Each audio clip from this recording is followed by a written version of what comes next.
So hopefully Trump just has the economy so juiced and so en fuego that some very good things can happen. What will make things a lot worse is if the commie Mamdani is able to take control. Trump spoke about this. There's some Marine One noise in the background, but I wanted you to hear this. This is cut 7. This is, look, even President Trump's winning. We all see this. This is concerning when somebody gets the wind at his back in some place as important as New York City. Play it. I think he's terrible. He's a communist. The last thing we need is a communist. I said there will never be socialism in the United States. Now we have a communist. I think he's bad news, and I think I'm going to have a lot of fun with him, watching him, because he has to come right to this building to get his money. And don't worry, he's not going to run away with anything. I think he's, frankly, I've heard he's a total nut job. I think the people of New York are crazy. If they go this route, I think they're crazy. We will have a communist for the first time, really, a pure, true communist. He wants to operate the grocery stores, the department stores. What about the people that are there? I think it's crazy. Yeah, Clay, it is crazy.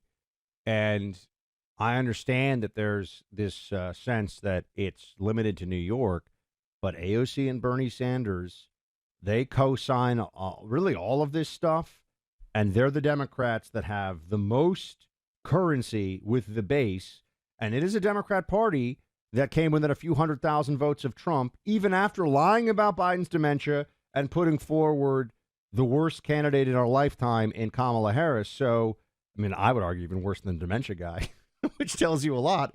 So we have to take this seriously. People ask, how does the Democratic Party come back? It's not hard. They were close, even in this election. In aggregate numbers, when you really look at it, there are a lot of people who are voting Democrat no matter who they put forward, no matter how crazy the idea is. And Mamdani, I think, is just a symptom of that larger malady. And again, I'm going to keep hammering it.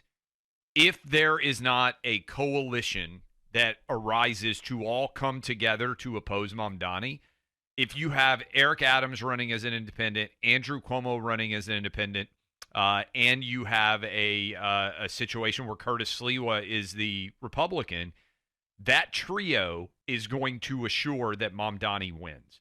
So the only way New York City rejects Mamdani and has some form of sanity in terms of who it's selecting as its next mayor is if there's a understanding that they cannot all run and there is a coalition of opposition that comes together to try and defeat Mamdani.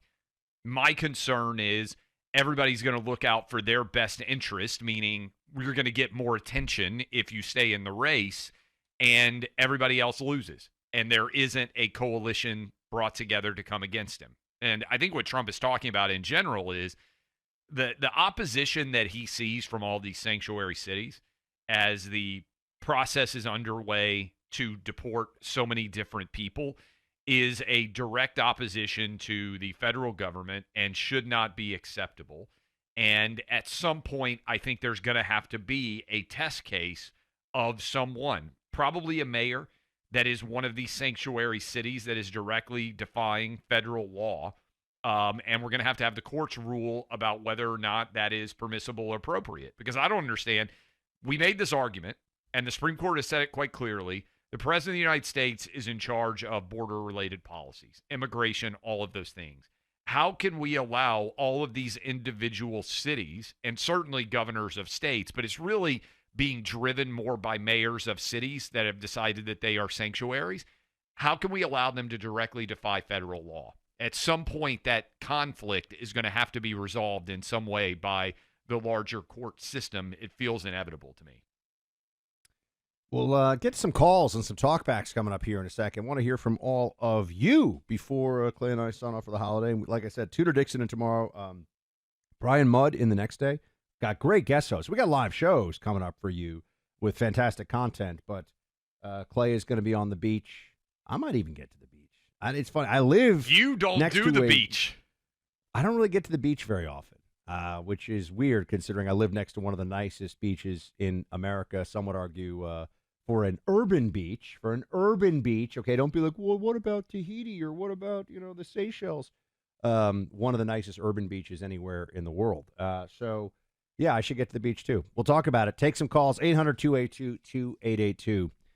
Dedicated first responders and service members like U.S. Army Major Scott Smiley have paid a high price serving our nation and communities.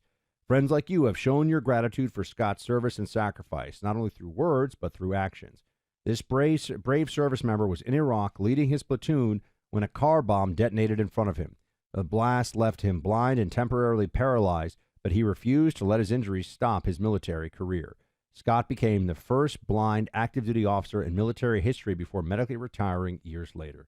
Thanks to friends like you, the Tunnel to Towers Foundation gave Scott and his family a mortgage-free, specially adapted smart home to help him live more independently.